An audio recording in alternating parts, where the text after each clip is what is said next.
Hello students, നമുക്കിന്ന് organisation എന്താണെന്നും organisation structure ഏതൊക്കെ ഉണ്ടെന്നും നോക്കാം. ടൈപ്സ് ഓഫ് ഓർഗനൈസേഷൻ സ്ട്രക്ചർ എന്നുള്ളത് എക്സാമിന് വരുന്ന ഒരു ഇമ്പോർട്ടന്റ് ക്വസ്റ്റ്യൻ ആണ്. ഒത്തിരി തവണ ചോദിച്ചിട്ടുള്ള, റിപ്പീറ്റഡ് ആയിട്ട് ചോദിച്ചിട്ടുള്ള ഒരു ക്വസ്റ്റ്യൻ ആണ് ടൈപ്സ് ഓഫ് ഓർഗനൈസേഷൻ എന്നുള്ള ക്വസ്റ്റ്യൻ.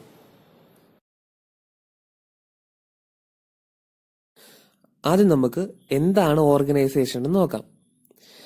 ഓർഗനൈസേഷൻ എന്ന് പറഞ്ഞാൽ അഡ്മിനിസ്ട്രേഷന്റെയും മാനേജ്മെന്റിന്റെയും ഇടയ്ക്ക് ഒരു കോർഡിനേഷൻ ക്രിയേറ്റ് ചെയ്യുന്ന മെഷീനായിട്ടാണ് ആക്ട് ചെയ്യുന്നത്. ഓക്കെ, ഒന്നുകൂടെ പറയാം.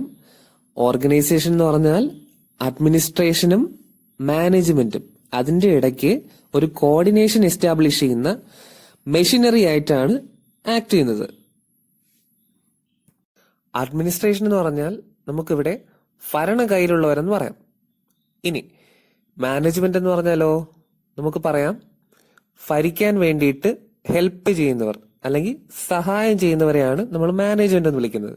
ഓക്കെ, അപ്പോ ഭരിക്കുന്നവരും ഭരിക്കാൻ വേണ്ടിയിട്ട് സഹായിക്കുന്നവരുമാണ് അഡ്മിനിസ്ട്രേഷനും മാനേജ്മെന്റും. അപ്പോൾ ഇവര് തമ്മിലുള്ള കോർഡിനേഷൻ എസ്റ്റാബ്ലിഷ് ചെയ്യുന്ന ഒരു മെഷീനറി ആയിട്ടാണ് ഓർഗനൈസേഷൻ നിലനിൽക്കുന്നത്. ഇനി ഈ ഓർഗനൈസേഷൻ എന്നുള്ള മെഷീനറി ആണ് നമുക്ക് റെസ്പോൺസിബിലിറ്റിയും അതോറിറ്റിയും ഒരു വർക്കറിനും അതിന്റെ മാനേജർ ആയിട്ടുള്ള ആൾക്കാർക്കും വീതിച്ചു കൊടുക്കുന്നത്. അതായത് മാനേജർ ആയിട്ടുള്ള ആൾക്കാർക്കും ദെൻ വർക്കർ ആയിട്ടുള്ള ആൾക്കാർക്കും റെസ്പോൺസിബിലിറ്റിയും അതോറിറ്റിയും അതായത് ചുമതലയും അധികാരവും വീതിച്ചു കൊടുക്കുന്നത് ആരാണ്? നമ്മുടെ ഈ ഓർഗനൈസേഷൻ എന്നുള്ള സംഭവമാണ്.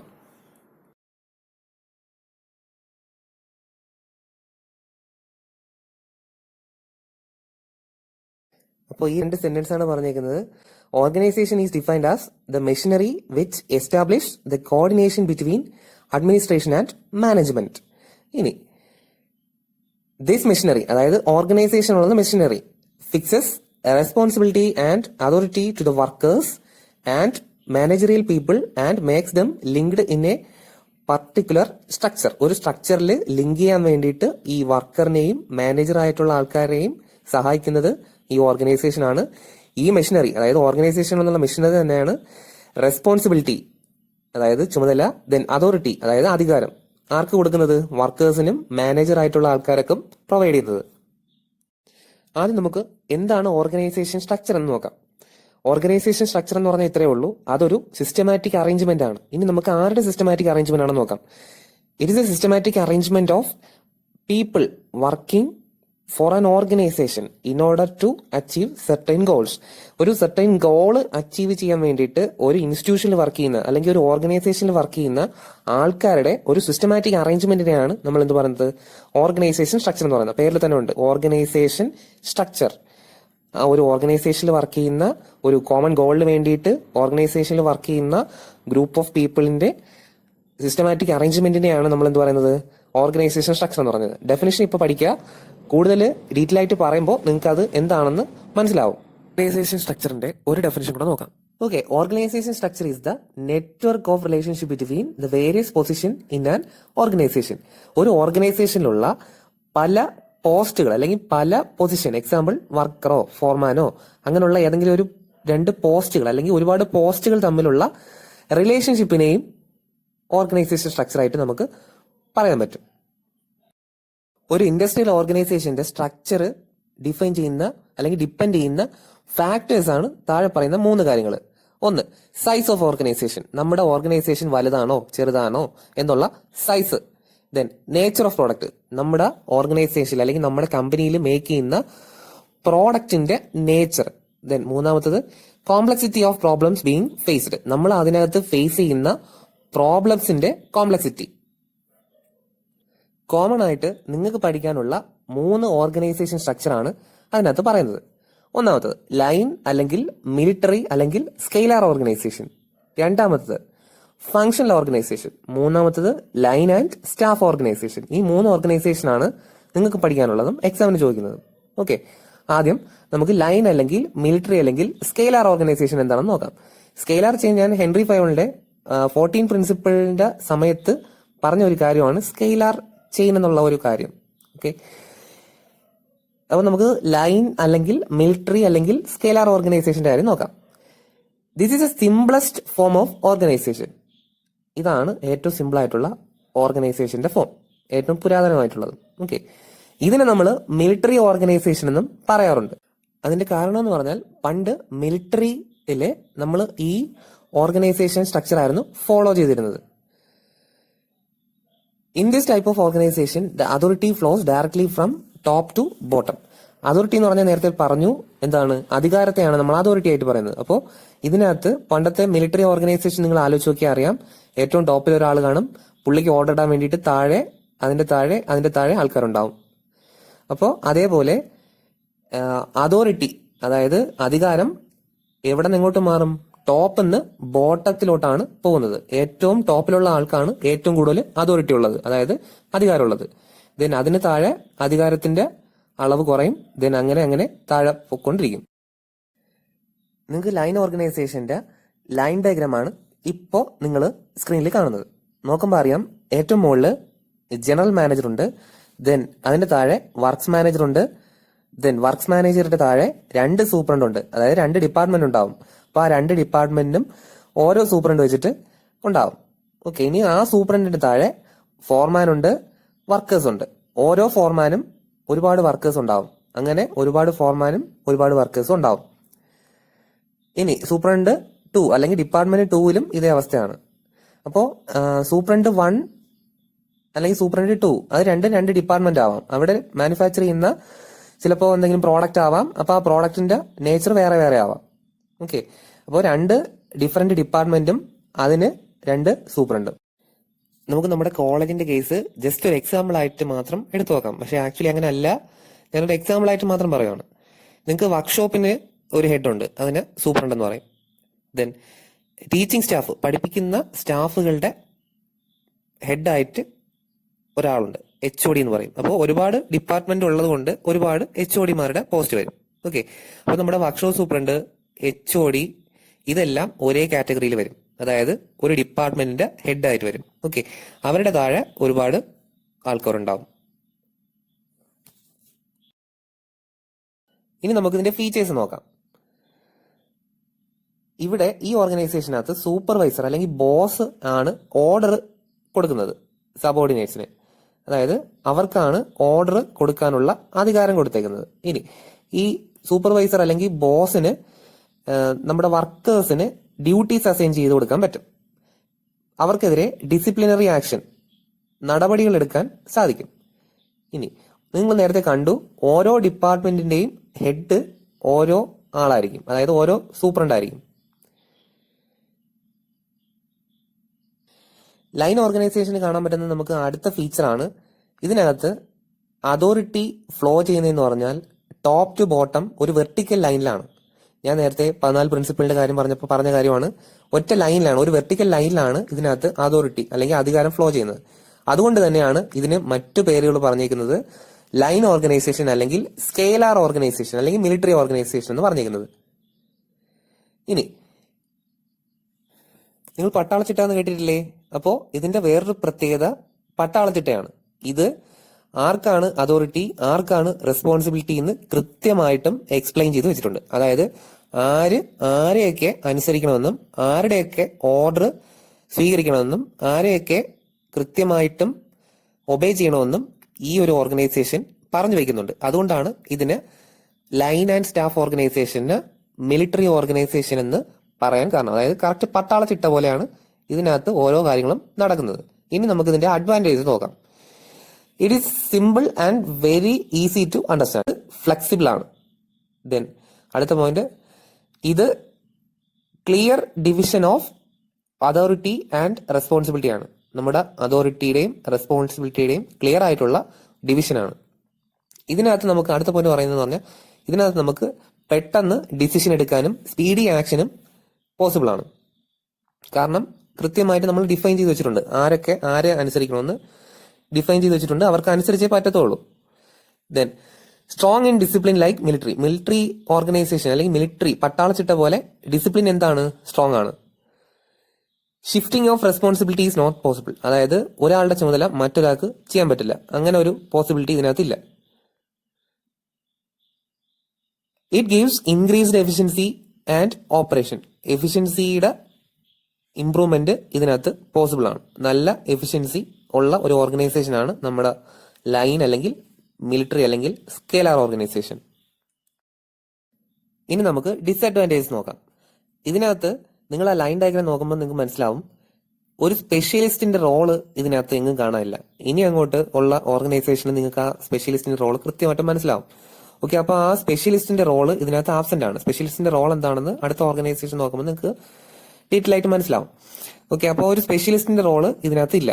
അതൊരു ഡിസഡ്വാൻറ്റേജ് ആണ്.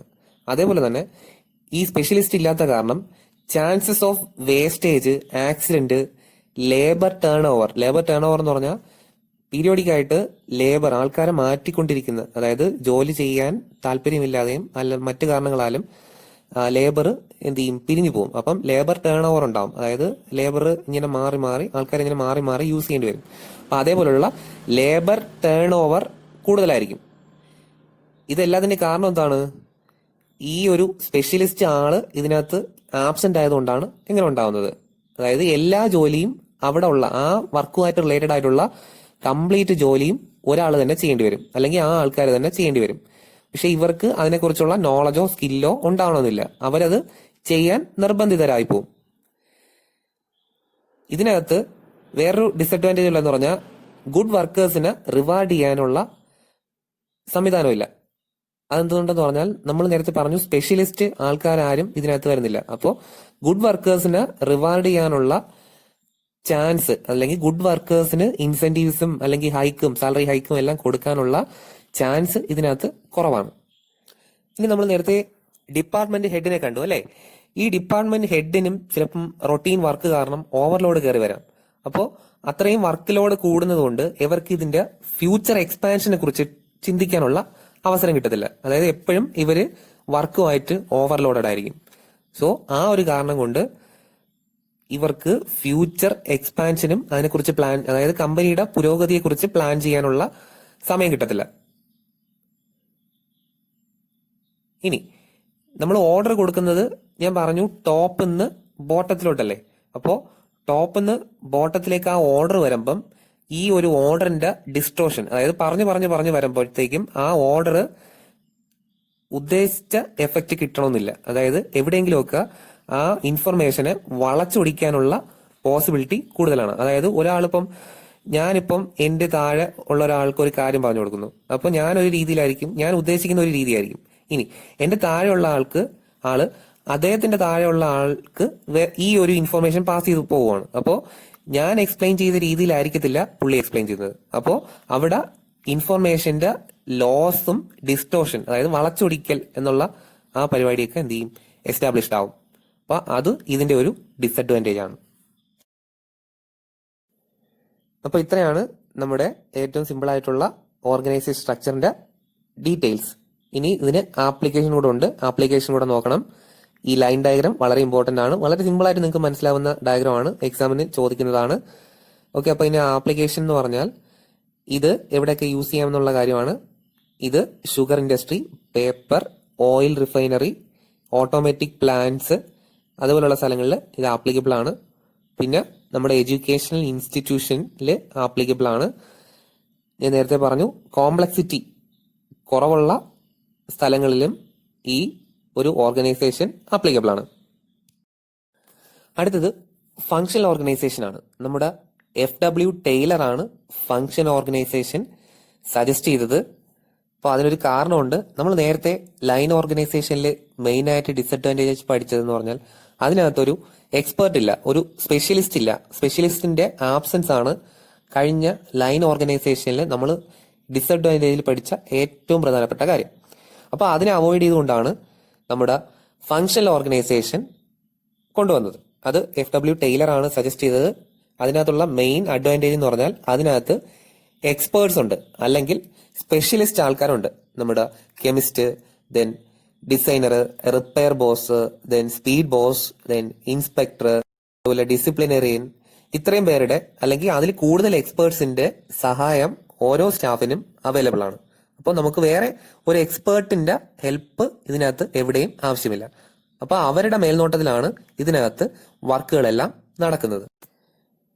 ഫങ്ഷണൽ ഓർഗനൈസേഷന്റെ ലൈൻ ഡയഗ്രം നോക്കിയേ.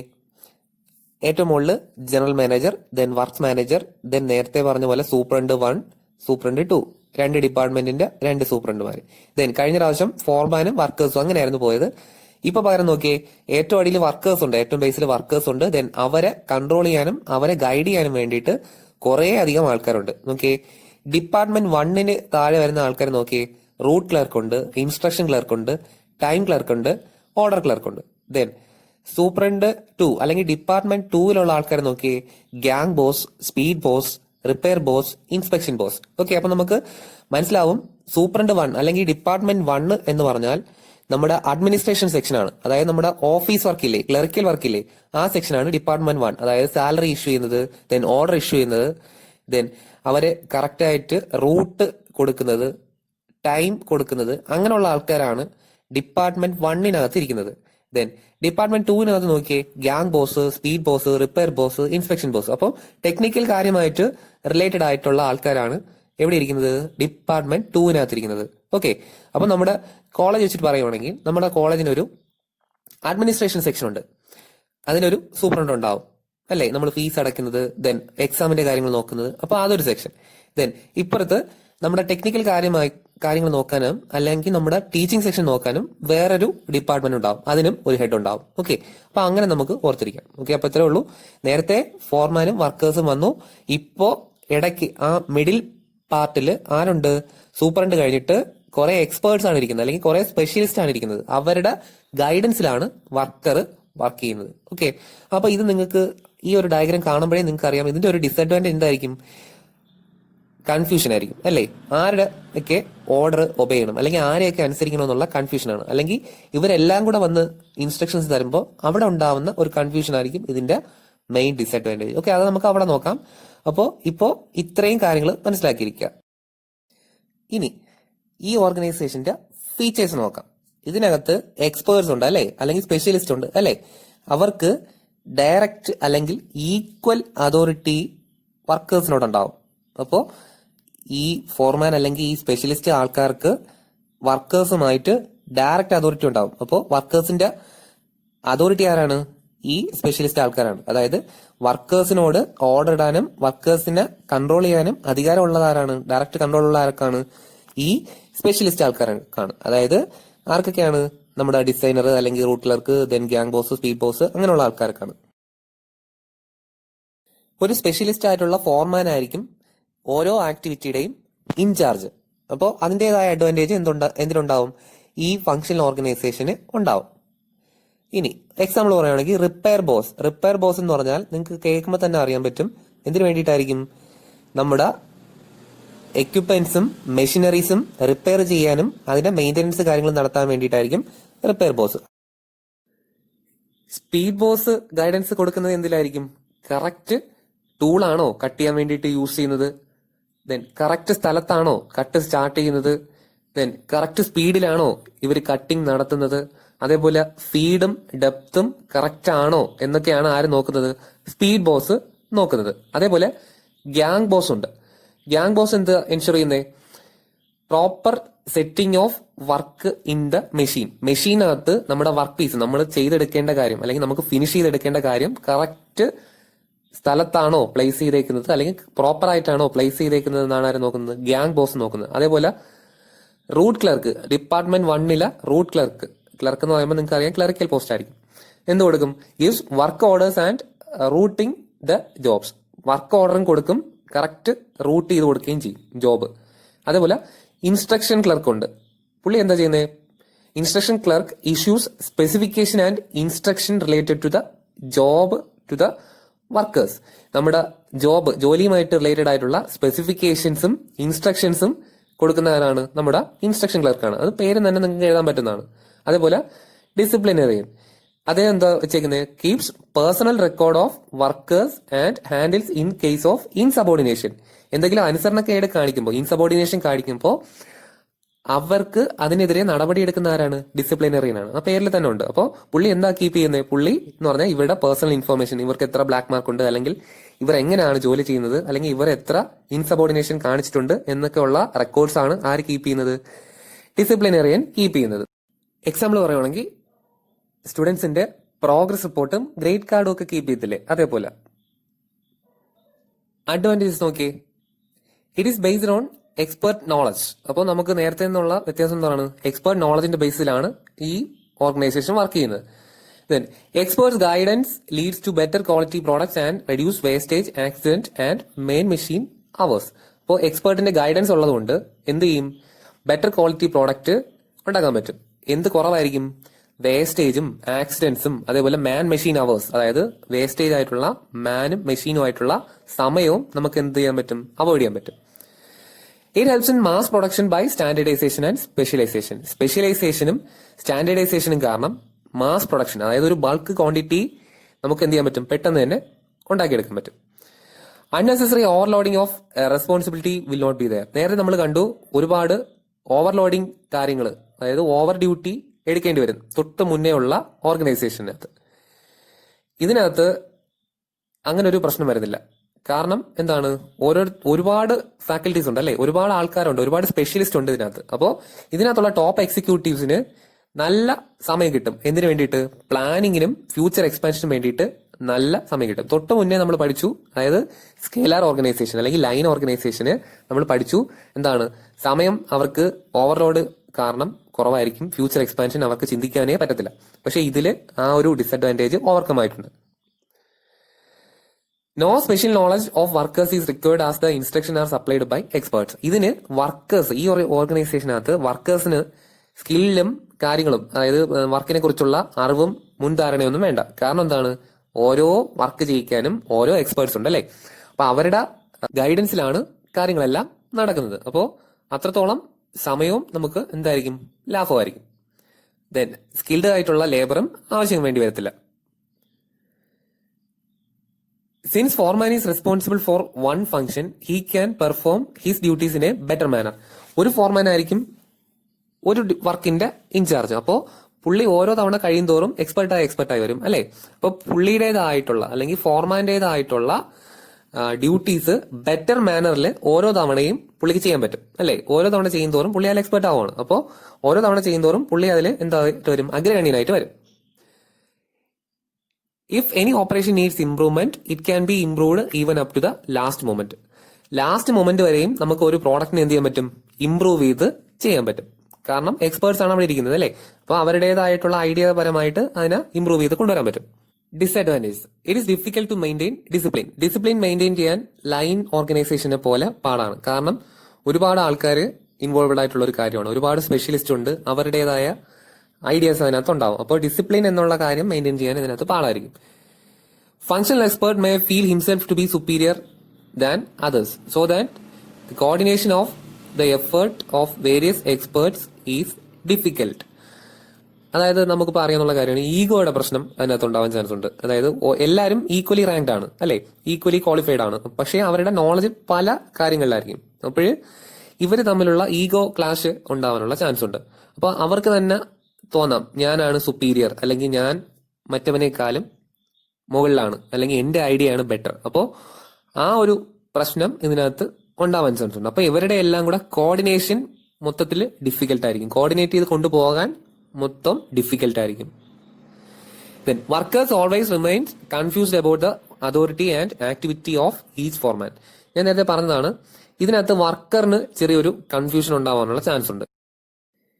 ഓരോ ഫോർമാന്റെയും അതോറിറ്റിയും റെസ്പോൺസിബിലിറ്റിയും വേറെ വേറെ അല്ലേ? അപ്പോൾ ഇത് വർക്കറിന് ചെറിയൊരു കൺഫ്യൂഷൻ ഉണ്ടാക്കാനുള്ള ചാൻസ് ഈ ഒരു ഓർഗനൈസേഷനകത്ത് കൂടുതലാണ്.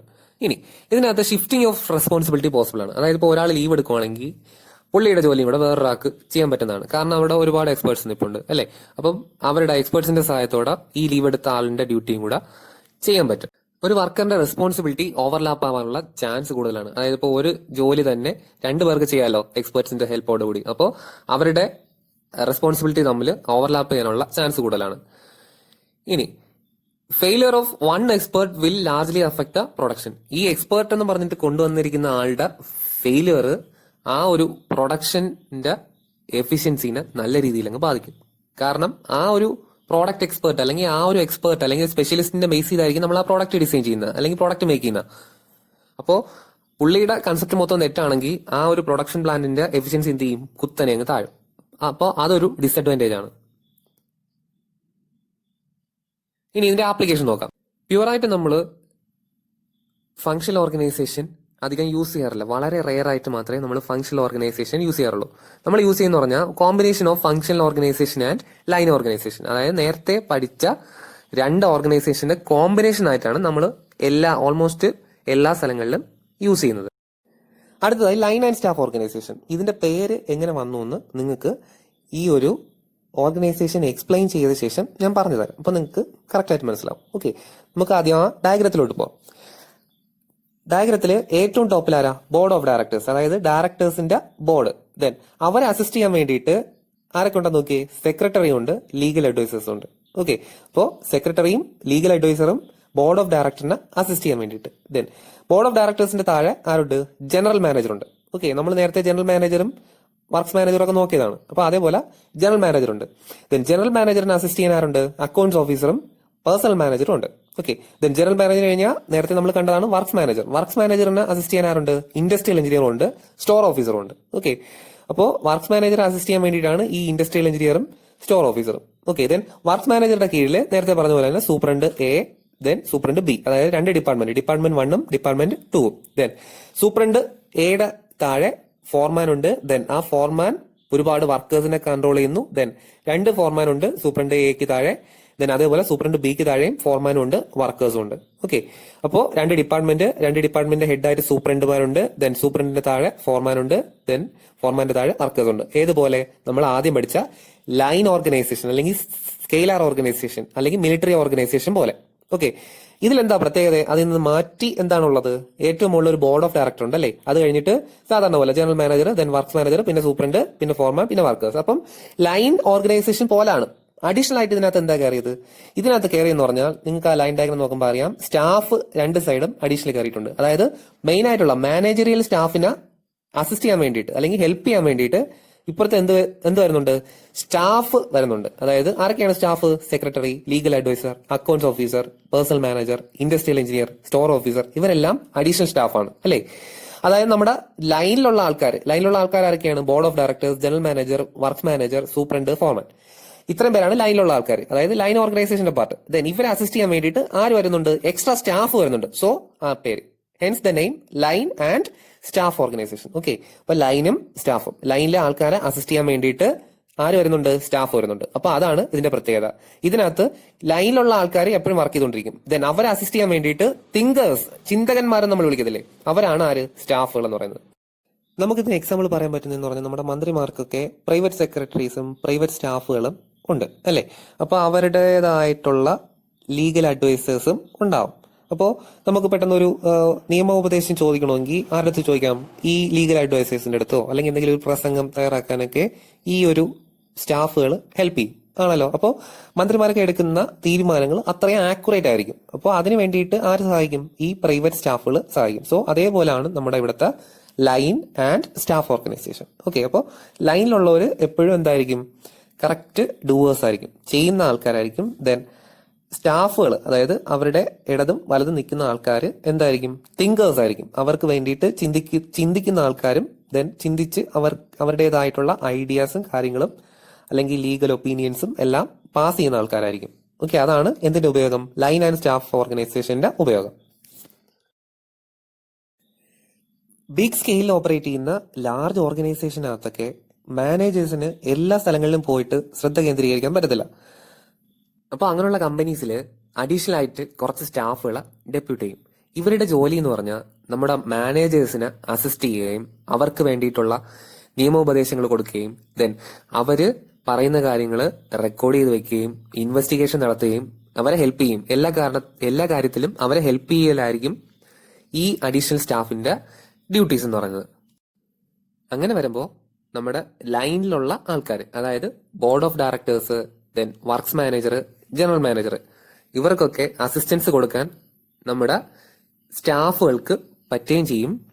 ഇവർക്ക് അതായത് ലൈനിലുള്ള സ്റ്റാഫുകൾക്ക് ഡിസിപ്ലിനും സ്റ്റെബിലിറ്റിയും മെയിൻറ്റെയിൻ ചെയ്ത് കൊണ്ടുപോകാൻ പറ്റും.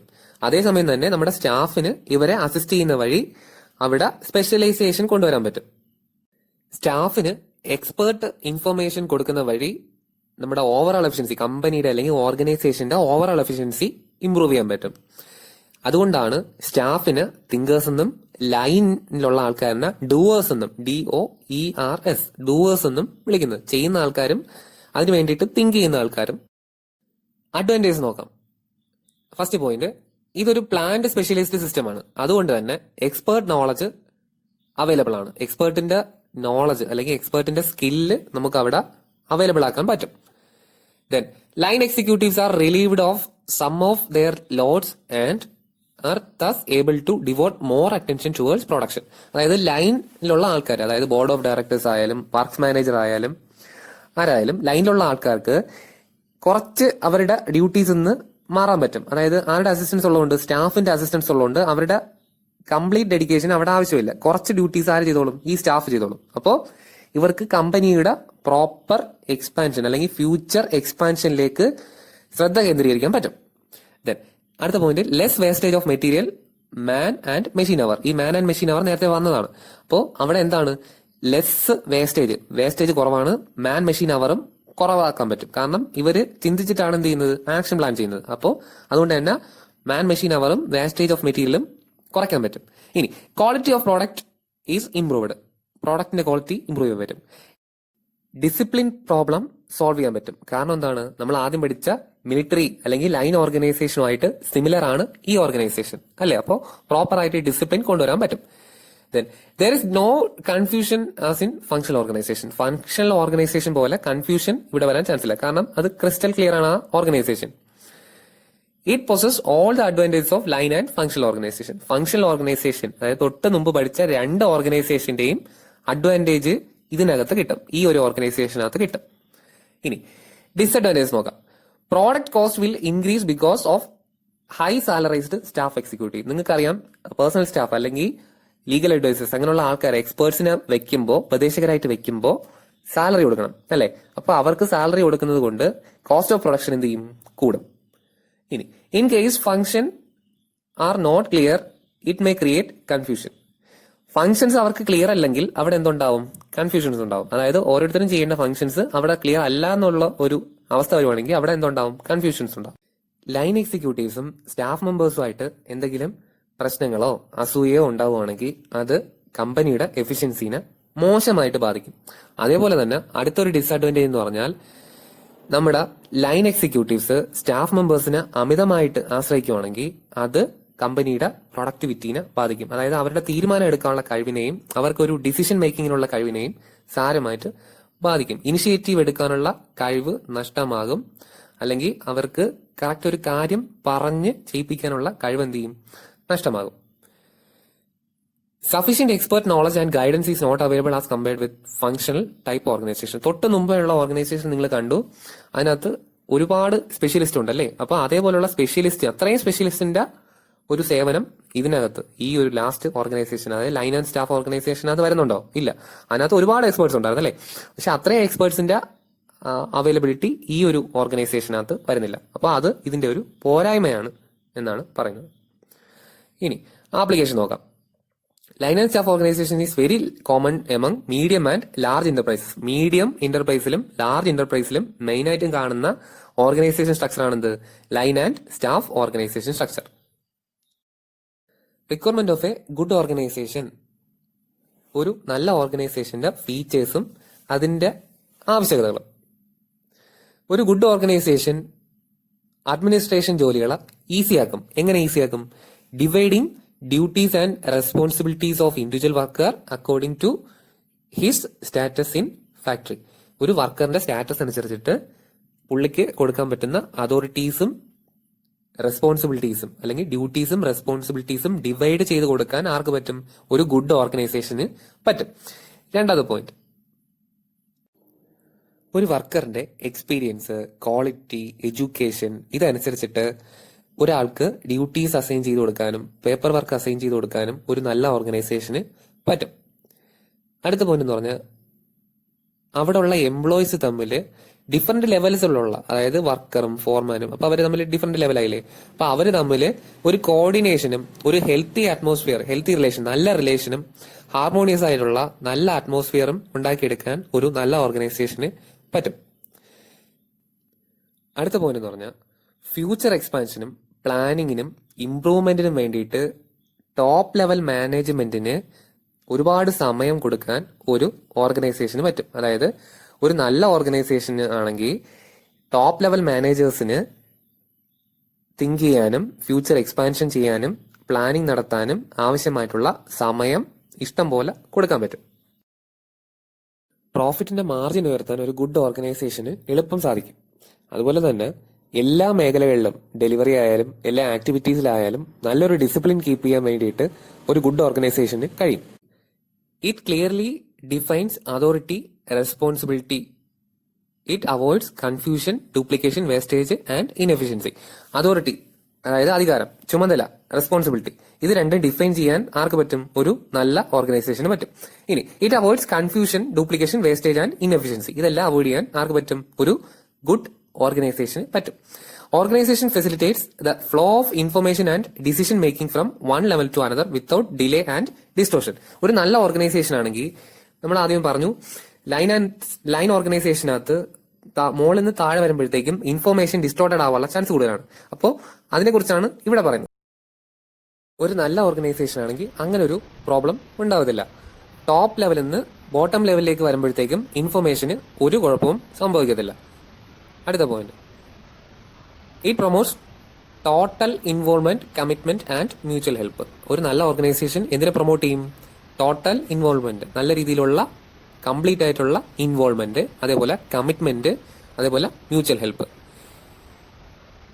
ഇത്രയാണ് ഒരു നല്ല ഓർഗനൈസേഷന്റെ ഉപയോഗങ്ങൾ.